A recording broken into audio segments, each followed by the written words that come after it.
And we all have dark secrets, skeletons in the closet. And you could say that a lot of the times, the people underestimate how those dark secrets they can change a man, right? And does anyone want to hear my deepest, darkest secret? Say it in the microphone. I've never been inside an Arby's.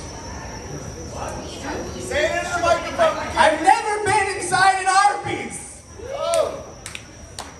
And I'm a funny guy, right? I'm a comedian, and I'll try to make jokes with friends a lot. So I'll be like, I have a friend Ezra. He's on a commission right now, and I'll be like, hey, Ez, hey, what do you get when you cross a cow and a Smurf? And he'll say, you seriously haven't gone to Arby's, Ferris? You haven't tried the curly fries? They're delicious. They're the perfect blend of potato and spice. And I'm like, no, I'm not going to Arby's, okay, all right? He's like, you're not even going to try a year out? And I say year, no. That's a joke. And so, anyway, me and Ez, we share a phone class, right? We share a phone class, or we did before the semester ended. And there was one time that our teacher was talking about the French New Wave. You guys know what that is? Yeah. It's this experimental period. They're trying to break all the rules. They were showing the close-ups behind the head, having full scenes in reverse. And as my teacher's talking about that, my teacher she locks eyes with me and she's like, Ferris, you haven't tried a slow roast beef sandwich at Arby's? How do you expect to graduate? Like, dang, I just haven't tried it. It's just not the thing it's not on my list. It's not on my to-do list, right? And then, I try to appeal to some of the people in my life, right? So I'll go up on stage, because this isn't my first rodeo, this is my first comedy set, and I'll be like, what's a pirate's favorite fast food chain? Arby's! And they'll be like, boo, too soon, Too soon because I haven't been to Arby's yet. They're waiting for me to do that, and the joke becomes fun, right? And I go to them, I'm like, hey, is there some sort of societal standard that if I haven't gone to Arby's, I'm just not an active member? And they say yes. And I'm like, geez, I don't get it, man. They're like, yeah, but you really should, right?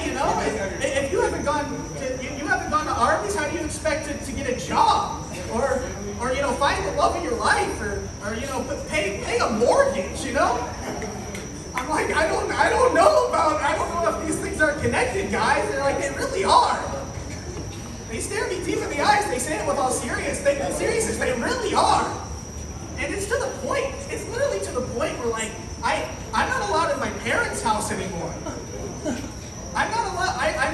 They're not going to let me back at UT for another semester, right? And if I try to get a job, there's a little thing that you have to sign on the application where it's like, have you been to an Arby's or not?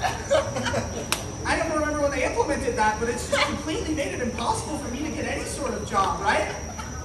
And it's to the point I walk home, people start jumping out at me and beating the shit out of me. They start kicking me in the stomach and in the balls and all that, and they're grabbing me. They're going, go to Arby's, go to Arby's, go to Arby's, go to Arby's.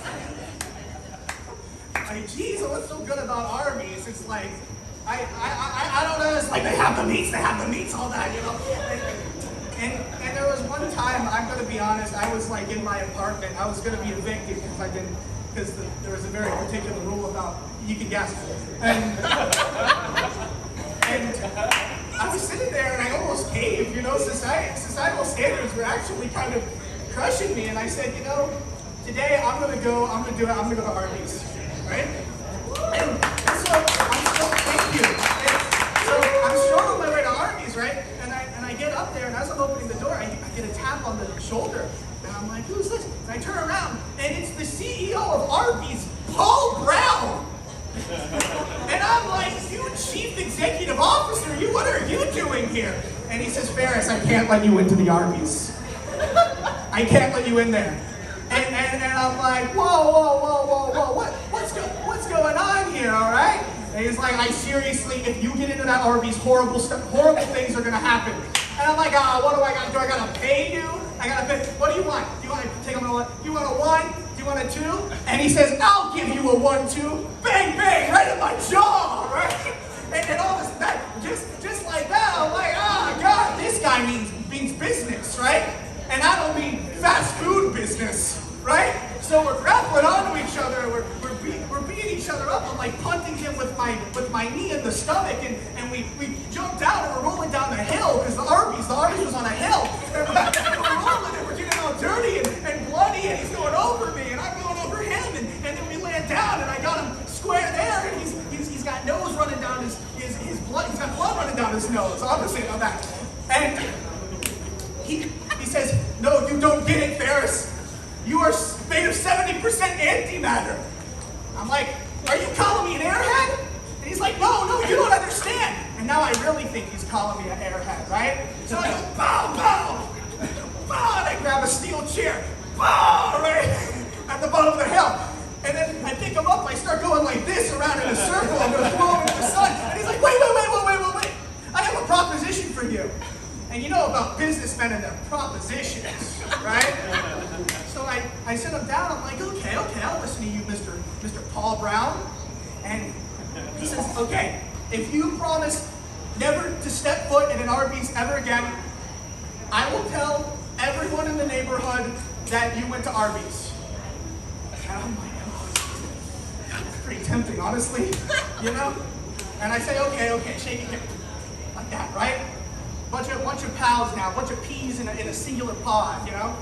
And here's the thing though. In the time that we were fighting, I burned off a lot of energy. That year no, the year no, started becoming a year yes. You know, I started craving the meats, right? You know? And so I did this little business tactic, I learned in the field, it's called lying, all right?